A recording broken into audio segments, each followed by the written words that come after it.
is Channel 2 News. Coverage you can count on. The wait continues tonight to see if measles is confirmed here in northern Nevada. Today, the number of possible cases in Washoe County went up by 4, and 2 other possible cases have been upgraded to probable. We will have the latest. But first, another massive data breach was announced tonight. The second largest health insurance provider in the country was victim to an attack that compromised personal information of as many as 80 million customers. Good evening. Anthem Incorporated says a database holding the records of 80 million customers was the victim of a very sophisticated external cyber attack. The company is still investigating to see exactly how many people were affected, but they believe it was tens of millions. However, they do know what kind of personal information was taken. In a statement on the company's website, Anthem CEO Joseph Swedish says the attackers gained access to information of current and former members. Things such as names, birthdays, medical IDs, and social security numbers, street and email addresses, and employment information. Anthem says there is no evidence that credit card or medical information, such as claims, test results, or diagnostic codes, have been stolen. In the statement, Swedish says even his information was stolen. He added, quote, "We join you in your concern and frustration, and I assure you that we are working around the clock to do everything we can to further secure your data," end quote. Now, the company alerted the FBI, which is now investigating. It also hired an outside security firm to help prevent future attacks. Anthem says it will individually contact any affected customers. Now, they've also set up this toll-free number for current or former members to ask questions about the incident. That number is 1-877-263-7995. They've also set up a website with more information, and you can find that at ktvn.com. Just click on the blue News Links button. Well, in our other big story tonight, the number of possible measles cases in northern Nevada has gone up, and officials still have not released any lab test results. So here's the current look at measles in the Silver State. As of tonight, in Clark County, they have had 2 confirmed cases. Churchill County's possible case was changed to probable this afternoon. There's also 1 case in Washoe County that was upgraded today to probable. And there are 5 other possible cases here in Washoe County. Now, Aaron Breen spoke with Washoe health officials tonight and has the latest. Those here at the health district tell us tonight that they have taken samples from 4 more patients. And they also say that they're asking those who have not had vaccinations and who attend the Spanish Springs Elementary School to stay home just in case. Of the 6, we really only have 1 that's probable, and the other 5 are possible or suspected cases that we are looking at and monitoring to see what their symptoms turn into. And to be extra safe, we're ordering labs on them just to be certain. So those 6 are being excluded from going to work and going to school. In addition, health district officials are asking those who attend the Spanish Springs Elementary School and can't show vaccination records, stay home. For these suspect and probable cases, we exclude them from school or work. We also look for unvaccinated individuals in the school if they have a religious exemption or a medical exemption, and we exclude them from school also. So have you already sent out things saying people need to not go to school? Yes, we have. Tonight, that number is 10, and we're being told that those at the Spanish Springs Elementary School are being asked to verify all vaccination records on their students. Covering the big story, Aaron Breen, Channel 2 News. Well, as we mentioned earlier, today health officials did upgrade a potential case of measles in Churchill County to probable. Lab results are still pending for a toddler in Fallon who has symptoms consistent with the disease. The toddler is being kept at home away from other people until testing is complete. They feel like they can progress ahead with their testing to verify until they have a final definitive answer. And as we showed you last night, the young girl with measles symptoms visited 3 public locations in Fallon when she could have been contagious. Those are the Safeway on West Williams Avenue, the Walmart Supercenter along Reno Highway, and the Wok Restaurant on South Main Street. Doctors we spoke with today say residents shouldn't be too alarmed, though, because the majority of people in northern Nevada have been vaccinated. An update for the case in Churchill County is expected from health officials on Friday. And for even more on the measles and what you can do to keep yourself and your family safe, we've set up a banner on our homepage at ktvn.com. And please keep it here on Channel 2 News, on the air, online, and on Facebook and Twitter for all your continuing coverage of the measles scare in northern Nevada. Now, here's Chief Meteorologist Mike Alger's first look at the Pinpoint 2 forecast. Well, the winds are just gradually picking up, starting up in the mountains here. We're blowing on the top of Slide Mountain here, probably in the 40, 45 mile per hour range.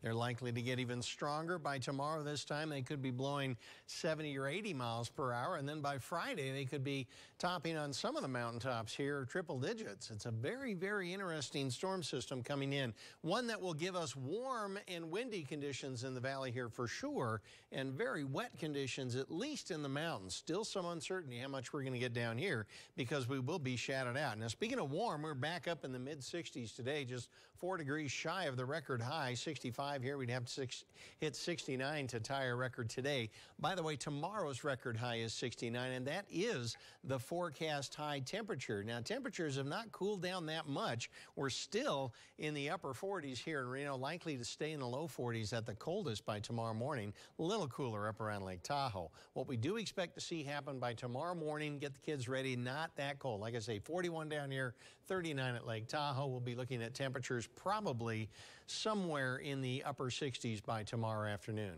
What will happen after the weekend? We'll tell you that coming up here in a few minutes. Well, tonight we have an update on a South Lake Tahoe fire captain who is accused of sexually exploiting children.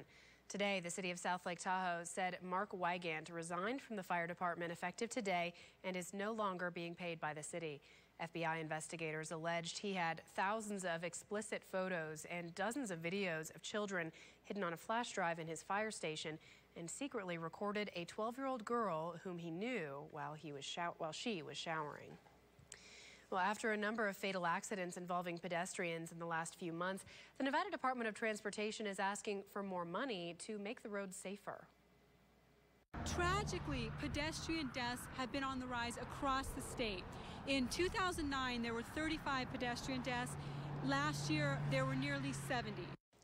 NDOT is asking for $10 million in additional state funds for projects like crosswalks, islands, and even full traffic lights at some of the worst hotspots in Nevada.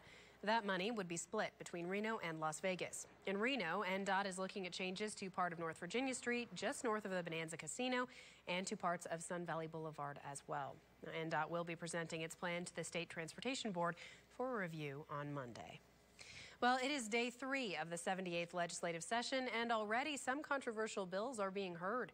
The Judiciary Committee is looking at Assembly Bill 2 that would loosen gun restrictions in vehicles on Nevada's school campuses.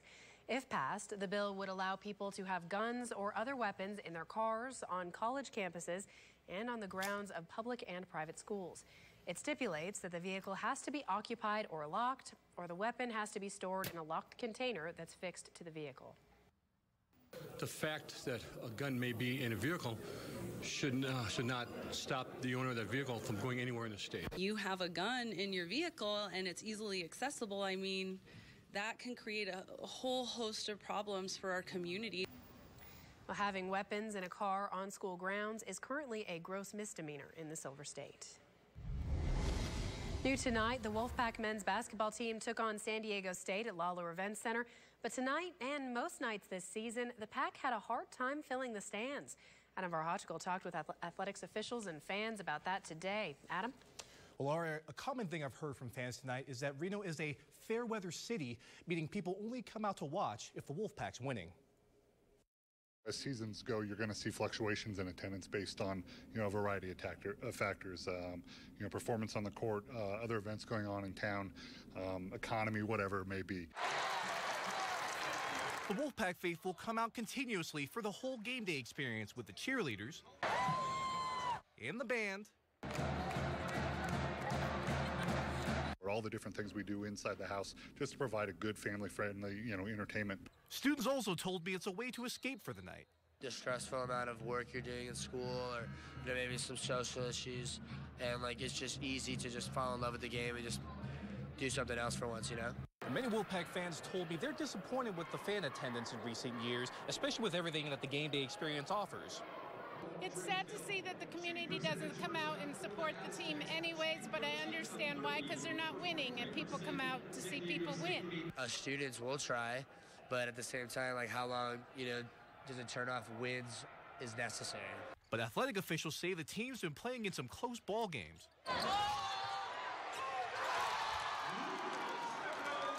Plus, you're seeing decent numbers for important games. We've seen our fans come out, for big games. UNLV recently, over 7,000 people in the house. The marketing department has worked hard on game day promotions to bring fans to Lawler. Tonight, the first 5,000 people got T-shirts to fill the arena with white for the home team. But it doesn't end there. Our Valentine's Day game or a night game, we're going to give away a ring, which will be a neat promotion, and hopefully we'll get some folks out for that. And in case you missed tonight's game, Garrett Dearborn will have all the highlights for you coming up in sports. Covering the story live, Adam Varahachikol, Channel 2 News. In Money Watch tonight, internet giant Amazon has gone old-fashioned. Today, the company announced the launch of its first ever staffed store where customers can pick up their orders. It's at Purdue University in Indiana, and Amazon says customers can pick up and return orders on everything from textbooks to mac and cheese. The price of barley is on the rise, and craft brews could see an increase as well. Silver Peak Restaurant and Brewery has been in operation for 16 years. When they first opened, they paid 42 cents per pound of barley, but now they pay about 60 cents per pound. And buying 120,000 pounds a year, the hike hurts their bottom line. But the owners say they don't want to overreact with a price hike just yet. Supply, demand, what will the market bear? We'd like to be able to meet a target brewing cost, but you also want to give a fair, shake to the people that are buying the product. Silver Peak gets most of its barley from farms in Montana and from Idaho. Well, the FCC is expected to vote later this month on new rules for how the internet should work and be regulated. The chairman of the FCC is proposing standards that support a recent push by President Obama for an open and free internet. The FCC is calling for greater authority over internet service providers such as Verizon and Comcast. Just to ensure that a broadband provider cannot block your access to any particular content. If you're watching Netflix, they can't go in and monkey with the Netflix traffic. Now, the rules would also ban so-called fast lanes that allow companies to pay broadband providers to push through their content or service faster than others. The Internet Association, which represents major tech companies like Google, Amazon, and Facebook, applauded the rules, which will likely pass. However, lawsuits from broadband providers and other opponents are expected. Still to come on Channel 2 News at 11, the rice you eat may have arsenic in it. Experts say it doesn't cause short-term health problems, but some are concerned about the long-term. Plus, a new app is giving blind people a temporary set of eyes. We'll have details right after weather. Well, we get called the calm before the storm. Our storm is mostly going to be wind and warm temperatures over the next couple of days, and that wind should start going here tomorrow. We'll tell you all about it coming up right after this. You're watching Channel 2 News at 11, Northern Nevada's #1 newscast with Ariana Bennett. Sports with Garrett Dearborn and Mike Alger's Pinpoint 2 forecast.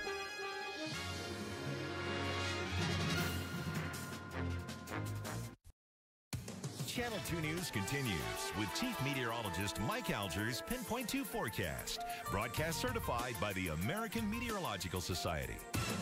Well, we definitely have a storm coming our direction. The real big question for us here on this side of the mountains is how much, if any, precipitation is going to get down here into the valley.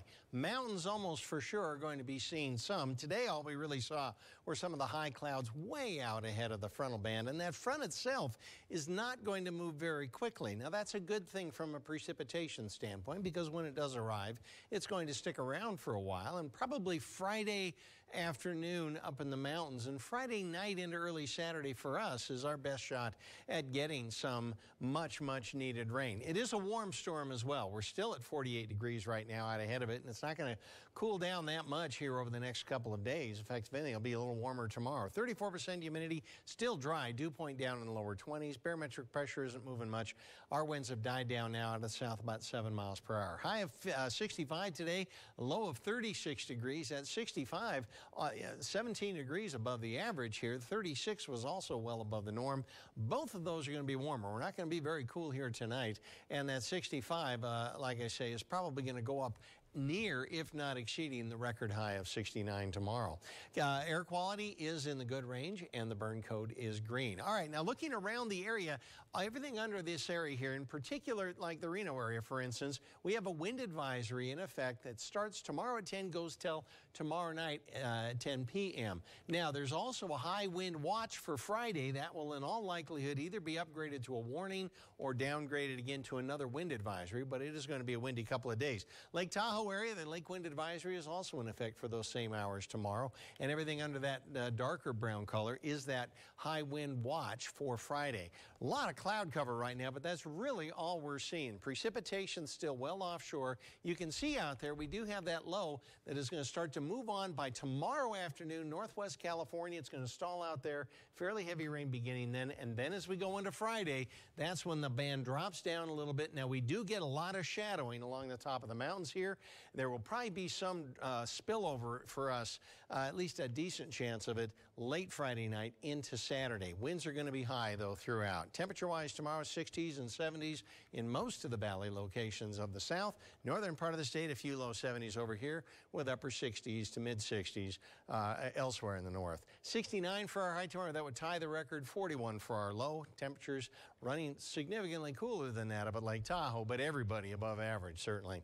Temperatures in your neighborhoods here at this point, mid to upper 60s pretty much everywhere, with overnight lows fairly mild as well. Lake Tahoe, lake wind advisory, partly cloudy skies. Otherwise, could see gusts 50 at the lake, maybe up to 85 or 90 on the mountaintops. Partly cloudy. We have a wind advisory tomorrow and a high of 69 degrees. Extended forecast at this point with the wind. 20% chance late Friday. Better chance Friday night into Saturday. A little bit of a break on Sunday. And then Monday, maybe a little colder system that could bring snow levels actually close to Lake Tahoe level. Friday night, probably going to stay up above the passes. All right. Thanks, Mike.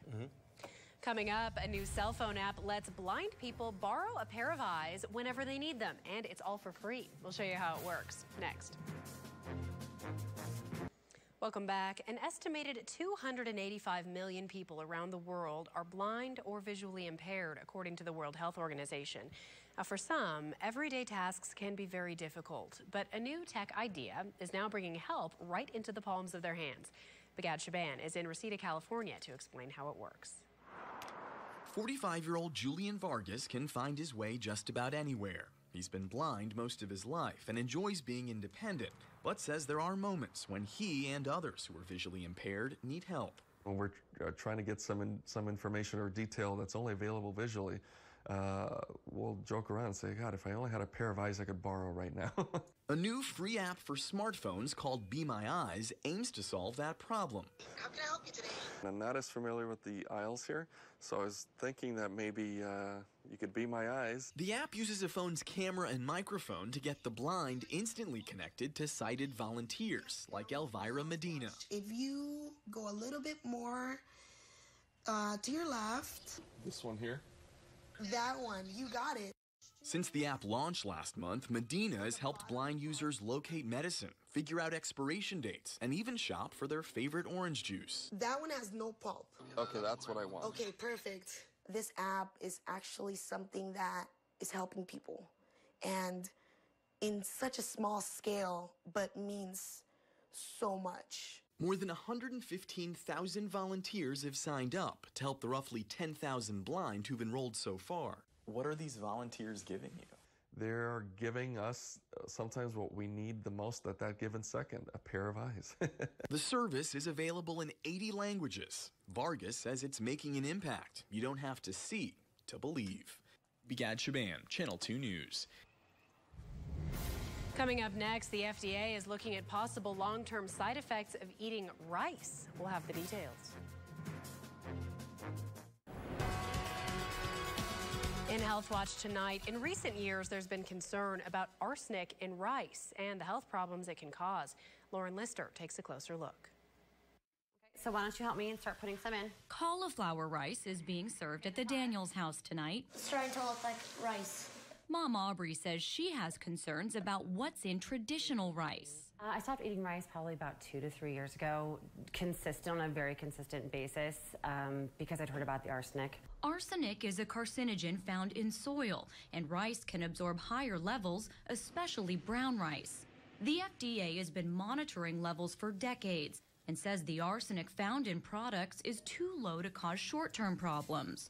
But possible long-term health effects, including cancer and heart disease, concern experts like Dr. Joseph Graziano. The number of health effects that we attribute to arsenic has grown over time. Dr. Graziano's lab at Columbia University studied arsenic in water and exposure during pregnancy. He found high levels can be particularly problematic for newborns. We've learned that arsenic can alter the DNA. It may influence the health outcomes later in life. The FDA is looking into possible long-term health risks, but has not said when it plans to release that assessment. For now, experts say to eat a well-balanced diet that also includes other grains such as wheat, barley, and oats. Bon appetit, everybody. Aubrey says she'd rather not take any chances. Lauren Lister, CBS News, New York. Well, the FDA declined to be interviewed for this story, but said in a statement the agency's ongoing assessment of arsenic in rice remains a priority. Coming up in sports, the Wolfpack men were looking to end a 6-game losing streak with an upset of San Diego State. Garrett tells us if they pulled it off. Coming up after the break.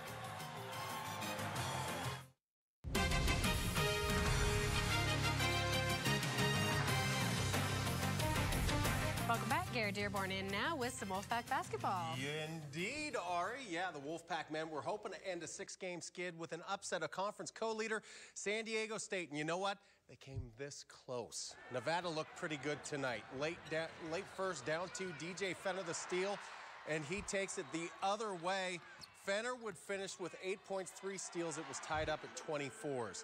Time running down in the half. A.J. West going to collect the loose ball and then bullet pass to Eric Cooper. Easy lay-in. Cooper with the team-high 17 points, but Nevada was down 30-28 at the break. Started to look like the Aztecs were going to pull away in the second, leading by as much as 12, but Nevada stormed back. Off the Eric Cooper steal, Nevada with good ball movement finds an opening for Lucas Stivrins, who made the most of his start. The one-hander off the glass. He had 9 points, 5 rebounds. Nevada was down 1. Fast forward to down 61-59 with under $1:30 left in the game. Michael Perez, the steal, and takes it the other way. We were tied up at 61s. Down 3 with 20 seconds left. It's Cooper. Gonna look for the jumper, and he's gonna miss. But A.J. West grabs it and hits the basket. He had another big night, 14 points, 13 rebounds, but with 2.3 seconds left, down 2 off the inbounds. Perez short. West can't hit the buzzer beater. A moral victory, yes, but those don't count in the win column. Nevada's losing streak is 7, 65-63. I mean, that shot's going to haunt me for a while because I feel like I could have dunked it. I could have got that to dunk, and I didn't go up as strong as I should have. This feeling is a sacrifice that we have to make. We've been playing harder and more together lately, and when we lose like this, it hurts more than as if we didn't try. And I'd rather feel like this than not care, to be honest with you. Nevada is at San Jose State Saturday afternoon. The Wolfpack ladies skid is now 7 as well. Reed alum Nyasha LeSure would finish with 6 points at San Diego State tonight, but Nevada lost 57-49. They host San Jose State at 4 on Saturday. First bucket. Well, it was National Letter of Intent Day today, and the Wolfpack football team has 15 in its class of 2015. Minogue's Wes Farnsworth, who says he chose Nevada after being recruited by Nebraska, Ohio State, and Cal. And then on the next page, you see the only quarterback in this class, but Romney will apparently go on a Mormon mission before playing for Nevada. And the Pack picked up another local guy to play linebacker. Ricky Thomas Jr. was All-State at McQueen. Now, head coach Brian Polian told us today he didn't want to project this class because it's just too hard, but Nevada was in the mix with some of the Power 5 schools. When the guy walks in and says, this is it, this is your locker room, or, you know, how many pairs of Nikes do I get? Or, you know, when their focus is on those things, we're not going to win those battles and we're not going to waste our time with them. But, I mean, it's hard not to be excited when you're in a Mountain West school and you sign 6 guys that could have gone to the Pac-12 or the ACC or to other places. Spring football drills begin March 30th. Well, we had a whole bunch of signings locally as well. Dallas Kolodny was out and about for them. It is National Signing Day in America, where high school athletes from around the country have made their decision on where they will play at the next level, and Northern Nevada is no different. It all started right here at Spanish Springs, where there were 4 student athletes who made the next step in their athletic careers. Ashley Boylan will play softball at Southern Utah, while her teammate Vanessa Almario is headed to Montana State University Billings. Trevor Listman will continue his football career at Dakota State, and Jesse Van Leuven will play soccer at Cal State Stanislaus. It's a small town, but I really like it. It's a very close environment, and it's a really nice school, and I really just enjoyed it down there, looking around. It's exciting to go play down there. Then over at Bishop Manogue, there were 6 signees, with Wes Farnsworth signing to play football at the University of Nevada. His former teammate Casey Trosclair will play football at Black Hills State. A pair of softball players in Samantha Tallman and Colby Tanini signed to play softball at Seattle University and Vanguard University, respectively. Aaron Brosnan will play soccer at the University of Puget Sound, and Sean Plamondon will play baseball at the College of Southern Nevada. Going on my visit to Nevada really made me feel like I was a part of a family, and what Coach Polian and everybody has going on there it's really something special. And finally, we head to Reed, where Alden Jang is set to join Casey Trosclair at Black Hills State. And that'll wrap up our signing day coverage. Again, a big congratulations to all the area athletes who are going to play at the next level. There will be another signing period coming up this spring, and we'll be sure to bring you that coverage as well. Dallas Kolodny, Channel 2 Sports. Congrats to all our athletes. All right, thanks, Gary. We'll be right back. We in the calm before the storms, Mike? And again, travel-wise, I didn't touch on that too much, but snow levels are going to be fairly high, especially on Friday, probably above the pass level, but they could drop down briefly, especially as we get into Monday's system. Good to see something coming in. Yep. All right. Good night, everyone.